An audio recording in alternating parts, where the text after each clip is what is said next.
Hi ಎಲ್ಲರಿಗೂ ನಮಸ್ಕಾರ. Prince portal ಚಾನಲ್ಗೆ ನಿಮ್ಮೆಲ್ಲರಿಗೂ ಸ್ವಾಗತ ಸುಸ್ವಾಗತ. ನಾನು ನಿಮ್ಮ ಆತ್ಮೀಯ ಅಶೋಕ್ ಕುಮಾರ್. ವೀಕ್ಷಕರೇ, ಇವತ್ತಿನ ವಿಡಿಯೋದಲ್ಲಿ ಒಂದು ಬ್ರೇಕಿಂಗ್ ನ್ಯೂಸ್ ಇದೆ. ಅದು 7th ಪೇ ಕಮಿಷನ್ ಕರ್ನಾಟಕದ ಕುರಿತಾಗಿ. ಹೊಸ ವರ್ಷದ ಸಾಲಿನಲ್ಲಿ ನೂತನ ಸರ್ಕಾರದಿಂದ ಆಗುವಂತ ಬೃಹತ್ ಬದಲಾವಣೆಯ ಮಾಹಿತಿ ಇವತ್ತಿನ ವಿಡಿಯೋದಲ್ಲಿ ನೀವು ಎಕ್ಸ್ಪೆಕ್ಟ್ ಮಾಡಬಹುದು.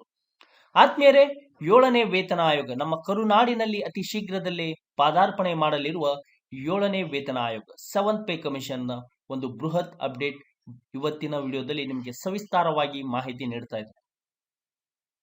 ನಮ್ಮ ರಾಜ್ಯ ಸರ್ಕಾರಿ ನೌಕರರ, ಪಿಂಚಣಿದಾರರ, ನಿವೃತ್ತರ ಖಾತೆಗೆ ಧನಲಕ್ಷ್ಮಿ ಬರ್ತಾ ಇದ್ದಾಳೆ. ಅಂದ್ರೆ 7ನೇ ವೇತನ ಆಯೋಗದ ಬೃಹತ್ ವೇತನದ ಬದಲಾವಣೆಯ ಸಾಧ್ಯತೆ ಇದೆ. ಆತ್ಮೀಯರೇ, ಈ ಮಾಹಿತಿ ತಿಳಿಯಲು ಈ ವಿಡಿಯೋನ ಸಂಪೂರ್ಣವಾಗಿ ನೋಡಲೇಬೇಕಾಗತ್ತೆ. ಇದೊಂದು ಅತಿ ದೊಡ್ಡ ಬ್ರೇಕಿಂಗ್ ನ್ಯೂಸ್ ಆಗಿರುತ್ತೆ.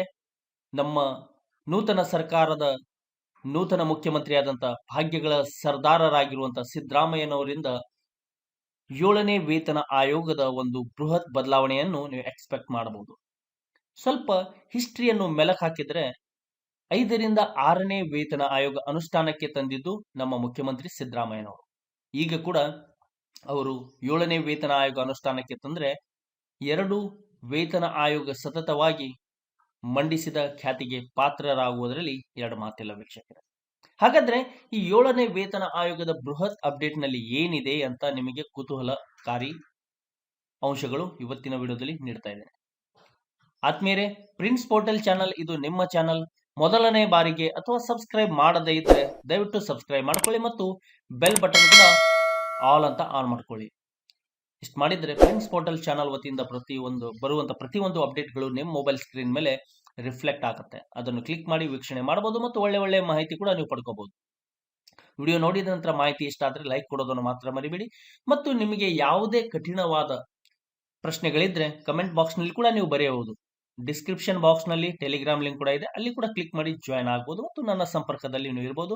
ಯಾವುದೇ ಕುಂದುಕೊರತೆ ಏನೇ ಪ್ರಶ್ನೆ ಇಲ್ಲಿ ಅಲ್ಲಿ ಕೇಳ್ಬಿಟ್ಟು ಸೊಲ್ಯೂಷನ್ ಕೂಡ ಪಡ್ಕೋಬಹುದು. ವೀಕ್ಷಕರೇ, ಹಾಗಾದ್ರೆ ನಿಮ್ಮ ಸಮಯ ವ್ಯರ್ಥ ಮಾಡದೆ ಈ 7ನೇ ವೇತನ ಆಯೋಗದ ಬೃಹತ್ ಅಪ್ಡೇಟ್ ನೀಡ್ತಾ ಇದ್ದೀನಿ. ಫಾಲೋ ಮಾಡಿ, ಸ್ಕಿಪ್ ಮಾಡಿ ನೋಡಬೇಡಿ, ಮೊದಲಿನಿಂದ ಕೊನೆವರೆಗೂ ವೀಕ್ಷಣೆ ಮಾಡಿ ಅಂತ ಹೇಳ್ತಾ ಮಾಹಿತಿ ಪ್ರಾರಂಭ ಮಾಡ್ತಾ ಇದ್ದೀನಿ. ನೋಡಿ, ಮತ್ತೊಮ್ಮೆ ಪ್ರಿನ್ಸ್ ಪೋರ್ಟಲ್ ಚಾನೆಲ್ಗೆ ಸ್ವಾಗತ ಸುಸ್ವಾಗತ. 7th ಪೇ ಕಮಿಷನ್ ಕರ್ನಾಟಕ 2024 ಹೊಸ ವರ್ಷ ಕೆಲವೇ ದಿನಗಳಲ್ಲಿ ಕೌಂಟೇಬಲ್ ಡೇಸ್ ನಲ್ಲಿ ನಾವು ಈ ಹೊಸ ವರ್ಷದಲ್ಲಿ ಪಾದಾರ್ಪಣೆ ಮಾಡ್ತಾ ಇದ್ದೇವೆ. ಪಾದಾರ್ಪಣೆ ಮಾಡುವುದರ ಬೆನ್ನಲ್ಲೇ ನಮ್ಮ ರಾಜ್ಯದಲ್ಲಿ 7ನೇ ವೇತನ ಆಯೋಗ ಕೂಡ ಪಾದಾರ್ಪಣೆ ಮಾಡ್ತಾ ಇದೆ. ನಮ್ಮ ನೂತನ ಸರ್ಕಾರದಿಂದ ಈ ಬೃಹತ್ ಬದಲಾವಣೆ ಎಕ್ಸ್ಪೆಕ್ಟೇಷನ್ ನೀವು ಇಟ್ಕೋಬಹುದು ವೀಕ್ಷಕರೇ. ಹೊಸ ವರ್ಷದಲ್ಲಿ ನಮ್ಮ ರಾಜ್ಯ ಸರ್ಕಾರಿ ನೌಕರರ ವೇತನ ಯಾವ ರೀತಿ ಬದಲಾವಣೆ ಆಗುತ್ತೆ, ಅವರ ಖಾತೆಗೆ ಧನಲಕ್ಷ್ಮಿ ಯಾವ ಬೃಹತ್ ಆಕಾರದಲ್ಲಿ ಬಂದು ಸೇರಲಿದ್ದಾಳೆ ಅಂತ ಇವತ್ತಿನ ವಿಡಿಯೋದಲ್ಲಿ ನಾನು ನಿಮಗೆ ಮಾಹಿತಿ ನೀಡ್ತಾ ಇದ್ದೇನೆ. ಧನಲಕ್ಷ್ಮಿ ಅಂದ್ರೆ ನಿಮ್ಮ ವೇತನದ ಗಾತ್ರ ಯಾವ ರೀತಿ ಬದಲಾವಣೆ ಸ್ವರೂಪ ಪಡೆಯುತ್ತೆ ಅನ್ನೋದು ಬಹಳಷ್ಟು ಕುತೂಹಲಕಾರಿಯಾದಂತ ಒಂದು ಲೆಕ್ಕಾಚಾರ ಇವತ್ತಿನ ವಿಡಿಯೋದಲ್ಲಿ ನೀಡ್ತಾ ಇದ್ದೇನೆ. ಆತ್ಮೀಯರೇ, ನಿಮಗೆಲ್ಲರಿಗೂ ತಿಳಿದಿರುವ ಹಾಗೆ ನಮ್ಮ 7ನೇ ವೇತನ ಆಯೋಗವು ಒಂದು 6 ತಿಂಗಳ ಅವಧಿಯನ್ನು ವಿಸ್ತರಣೆ ಮಾಡಿತ್ತು. ಅದಾದ ನಂತರ ಅಂದ್ರೆ ಈಗ ನಾವು ಜನವರಿಯಲ್ಲಿ ಕಾಲಿಟ್ಟ ಕೂಡಲೇ ನಮ್ಮ ರಾಜ್ಯದಲ್ಲಿ 7th ಪೇ ಕಮಿಷನ್ ಜಾರಿಯಾಗುವುದು ಖಚಿತ, ನಿಶ್ಚಿತ ಅಂತಾನೆ ಹೇಳ್ಬೋದು. ಹಾಗಾದ್ರೆ ಇವತ್ತಿನ ವಿಡಿಯೋದಲ್ಲಿ ನಮ್ಮ ರಾಜ್ಯ ಸರ್ಕಾರಿ ನೌಕರರ ವೇತನ 7ನೇ ವೇತನ ಆಯೋಗ ಅನುಷ್ಠಾನಕ್ಕೆ ಬಂದ ತಕ್ಷಣ ಯಾವ ರೀತಿ ಬದಲಾವಣೆ ಆಗುತ್ತೆ ಅನ್ನೋದು ಒಂದು ಟೇಬಲ್ ಮುಖಾಂತರ ನಿಮ್ಮ ಮುಂದೆ ನಾನು ಚರ್ಚೆ ಮಾಡ್ತಾ ಇದ್ದೆ. ಆದ್ಮೇಲೆ ಈ 7ನೇ ವೇತನ ಆಯೋಗದ ಕುರಿತಾಗಿ ಸದನದಲ್ಲಿ ಕೂಡ ಬಹಳಷ್ಟು ಚರ್ಚೆ ಆಯಿತು. ಆದ್ರೆ ಒಂದು ವಿಷಯ ಏನಂದ್ರೆ, ಈ ಹೊಸ ವರ್ಷದಲ್ಲಿ 7ನೇ ವೇತನ ಆಯೋಗ ನಮ್ಮ ರಾಜ್ಯದಲ್ಲಿ ಅನುಷ್ಠಾನಕ್ಕೆ ಬರುವುದು ಖಚಿತ. ಮತ್ತೊಮ್ಮೆ ಎಲ್ಲರಿಗೂ ಕ್ರಿಸ್ಮಸ್ ಮತ್ತು ಹೊಸ ವರ್ಷದ ಹಾರ್ದಿಕ ಶುಭಾಶಯಗಳನ್ನು ಹೇಳುತ್ತಾ 37,700 ರೂಪಾಯಿ, 38,100, 39,000 ರೂಪಾಯಿ ಹೀಗೆ 5ನೇ ಆಯೋಗದಲ್ಲಿದ್ದಂತಹ ಮೂಲ ವೇತನಗಳು 6ನೇ ವೇತನ ಆಯೋಗದಲ್ಲಿ ಬೃಹತ್ ಆಕಾರದ ಮೂಲ ವೇತನವಾಗಿ ಸ್ವರೂಪ ಪಡೆಯುತ್ತೆ. ಇಲ್ಲಿ 5ನೇ ವೇತನ ಆಯೋಗದಲ್ಲಿ 37,200, 38,100 ವೇತನ ಶ್ರೇಣಿ 4ರಲ್ಲಿ ಬರುವಂತಹ ನೌಕರರು ಇಲ್ಲಿ 67,550ಕ್ಕೆ ಪರಿವರ್ತನೆ ಆಗತ್ತೆ. ಇಲ್ಲಿ 70 to 75 85 ವರೆಗೂ ಇಲ್ಲಿ 5th to 6th pay commission basic ನಲ್ಲಿ ಬದಲಾವಣೆಯನ್ನು ಆಗಿರುತ್ತೆ. ಪ್ರತಿಯೊಂದು ಮೂಲ ವೇತನ ಹೆಜ್ಜೆಯಲ್ಲಿ. ಹಾಗಾದ್ರೆ ನಮ್ಮ ರಾಜ್ಯ ಸರ್ಕಾರಿ ನೌಕರರ ಒಂದು ಮೂಲ ವೇತನ 67,550 ರೂಪಾಯಿ ಪಡೆಯುತ್ತಿದ್ದರೆ ಅವರಿಗೆ ತುಟ್ಟಿ ಭತ್ಯೆ 38.75ಗೆ ಸದ್ಯಕ್ಕೆ 26,176 ರೂಪಾಯಿ ಅವರಿಗೆ ಸಿಗ್ತಾ ಇದೆ. ಈ 6ನೇ ವೇತನ ಆಯೋಗದ ಮೂಲ ವೇತನ, ತುಟ್ಟಿ ಭತ್ಯೆ ಇವೆಲ್ಲ ಅಂಶಗಳನ್ನು ಸೂತ್ರದೊಂದಿಗೆ ವಿಲನಗೊಳಿಸಿ ಮೆಲನ ಮಾಡಿದಾಗ ಒಂದು ಪ್ರಿಡಿಕ್ಷನ್ ಮಾಡಬಹುದಾದ ಒಂದು ಹೊಸ ಮೂಲ ವೇತನ 91,193. ಹಾಗಾದರೆ ಇದಕ್ಕೆ ಒಂದು ಪ್ರತ್ಯುತ್ತರವಾಗಿ ಒಂದು ಹೊಸ ಸ್ಯಾಲರಿಯನ್ನು ನಾವು ಲೆಕ್ಕಾಚಾರ ಮಾಡೋದಾದ್ರೆ 1,18,550 ರೂಪಾಯಿ ಆಗುವ ದಟ್ಟ ಲಕ್ಷಣಗಳು ಕಾಣ್ತಾ ಇದೆ. ಅದಾದ ನಂತರ 39,000ದಿಂದ 69,700ಕ್ಕೆ ಬದಲಾಗುತ್ತೆ. ಅಂದ್ರೆ ಇಲ್ಲಿ ಒಂದು 30,000 ರೂಪಾಯಿ ನಿಮ್ಮ ಕೇವಲ ಬೇಸಿಕ್ ನಲ್ಲಿ ಹೆಚ್ಚಳವಾಗಿರುತ್ತೆ. 69,700 ರೂಪಾಯಿ ಬೇಸಿಕ್ ಇದ್ದವರಿಗೆ 26,815 ರೂಪಾಯಿ ಡಿಎ ಇವೆಲ್ಲ ಅಂಶಗಳನ್ನು ಪರಿಗಣಿಸಿ ಒಂದು ಪ್ರಿಡಿಕ್ಷನ್ ಮಾಡಬಹುದಾದ್ರೆ 93,420 ರೂಪಾಯಿ ನ್ಯೂ ಬೇಸಿಕ್ ಆಗುವ ಸಾಧ್ಯತೆ ಇದ್ರೆ 1,21,446 ರೂಪಾಯಿ ಒಂದು ಸ್ಯಾಲರಿ ಕೂಡ ಸಿಗುವ ಸಾಧ್ಯತೆ ಇರುತ್ತೆ. 40,050ರಿಂದ 70,850ಕ್ಕೆ ಬೃಹತ್ ಬದಲಾವಣೆ ಆಗಿರುತ್ತೆ. ಈ 70,850 ರೂಪಾಯಿ ಬೇಸಿಕ್ ಪಡೆಯುತ್ತಿರುವ ನೌಕರರಿಗೆ ಸದ್ಯಕ್ಕೆ ಬೇಸಿಕ್ ಪಡೆಯುತ್ತಿರುವ ನೌಕರರಿಗೆ 27,454 ರೂಪಾಯಿ ತುಟ್ಟಿ ಭತ್ಯೆ ಸಿಗ್ತಾ ಇದೆ 38.75ಗೆ. ಹಾಗಾದ್ರೆ ಇಲ್ಲಿ 7ನೇ ವೇತನ ಆಯೋಗದಲ್ಲಿ ನಮ್ಮ ರಾಜ್ಯ ಸರ್ಕಾರಿ ನೌಕರರ ಸಂಘದ ಬೇಡಿಕೆ ಅನುಷ್ಠಾನಕ್ಕೆ ಬಂದರೆ 95,648 ರೂಪಾಯಿ ಒಂದು ನ್ಯೂ ಬೇಸಿಕ್ ಆಗುವ ಸಾಧ್ಯತೆ. ವೀಕ್ಷಕರೇ, ಪ್ರತಿ ಒಂದು ಹೊಸ ಮೂಲ ವೇತನದ ಕ್ಯಾಲ್ಕುಲೇಷನ್ ಅಲ್ಲಿ ಒಂದು ನೇರೆಸ್ಟ್ ಡಿಜಿಟ್ಗೆ ಫಿಕ್ಸ್ ಮಾಡಿ ಒಂದು ಅಮೌಂಟ್ ಅನ್ನು ಫಿಕ್ಸ್ ಮಾಡುವ ಸಾಧ್ಯತೆ ಇರುತ್ತೆ. ಹಾಗಾದ್ರೆ ಇಲ್ಲಿ ಇವರಿಗೆ 1,24,347 ರೂಪಾಯಿ ಇವರ ಖಾತೆಗೆ ಬೀಳುವಂತಹ ಒಂದು ಸಂಬಳದ ಲೆಕ್ಕಾಚಾರ ಇಲ್ಲಿ ಸ್ಕ್ರೀನ್ ಮೇಲೆ ನಾನು ನಿಮಗೆ ನೀಡ್ತಾ ಇದ್ದೇನೆ. 41,100ರಿಂದ 77,500ಕ್ಕೆ ಬದಲಾದಲ್ಲಿ 28,094 ರೂಪಾಯಿ ಡಿಎ, 97,875 ರೂಪಾಯಿ ನ್ಯೂ ಬೇಸಿಕ್ ಆಗುವ ಸಾಧ್ಯತೆ ತುಂಬಾನೇ ಇದೆ. ಮತ್ತು ವೇತನ ನೋಡೋದಾದ್ರೆ 1,27,738 ರೂಪಾಯಿ ಆಗುವುದರಲ್ಲಿ ಡೌಟೇ ಇಲ್ಲ ಅಂತ ಹೇಳ್ಬಹುದು. 42,150ರಿಂದ 74,400ಕ್ಕೆ ಬದಲಾದಲ್ಲಿ 28,830 ರೂಪಾಯಿ ತುಟ್ಟಿ ಭತ್ಯೆ ಇದೆ.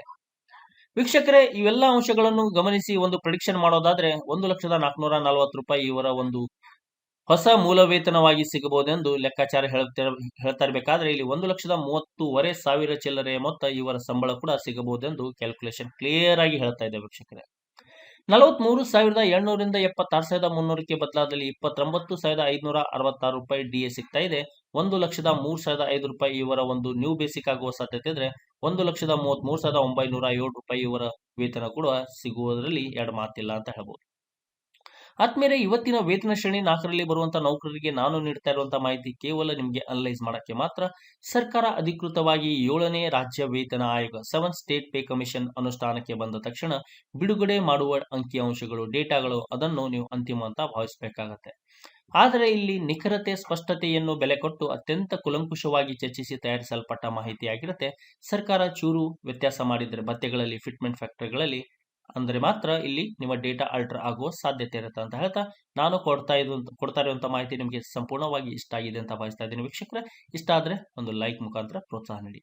ಮುಂದಿನ ಸರದಿ 44,750 ರೂಪಾಯಿ 5ನೇ ಆಯೋಗದ ಮೂಲ ವೇತನ 78,700ಕ್ಕೆ ಬದಲಾಗುತ್ತೆ. 30,303 ರೂಪಾಯಿ ಡಿಎ ಸದ್ಯಕ್ಕೆ ಸಿಗ್ತಾ ಇದೆ 38.75ಗೆ.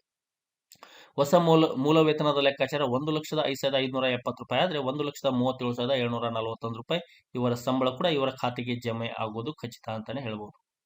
ಅದೇ ರೀತಿ 45,300ರಿಂದ 80,100ಕ್ಕೆ ಬೃಹತ್ ಬದಲಾವಣೆ ಆಗಿರುತ್ತೆ. 31,039 ರೂಪಾಯಿ ಡಿಎ ಸಿಗ್ತಾ ಇದೆ. 1,08,135 ರೂಪಾಯಿ ನ್ಯೂ ಬೇಸಿಕ್ ಸಿಗುತ್ತೆ ಅಂತ ಒಂದು ಲೆಕ್ಕಾಚಾರ ಹೇಳೋದಾದ್ರೆ 1,40,000 ಚಿಲ್ಲರೆ ಮೊತ್ತ ಇವರ ಸಂಬಳ ಕೂಡ ಇವರ ಖಾತೆಗೆ ಬೀಳುವುದರಲ್ಲಿ ಡೌಟೇ ಇಲ್ಲ ಅಂತ ನಾವು ಎಕ್ಸ್ಪೆಕ್ಟ್ ಮಾಡಬಹುದು. ವೀಕ್ಷಕರೇ, 46,500ದಿಂದ 82,000ಕ್ಕೆ ಬದಲಾದಲ್ಲಿ 31,775 ರೂಪಾಯಿ ಡಿಯರ್ನೆಸ್ ಅಲವನ್ಸ್ 38.75ಗೆ ಸಿಗ್ತಾ ಇದೆ.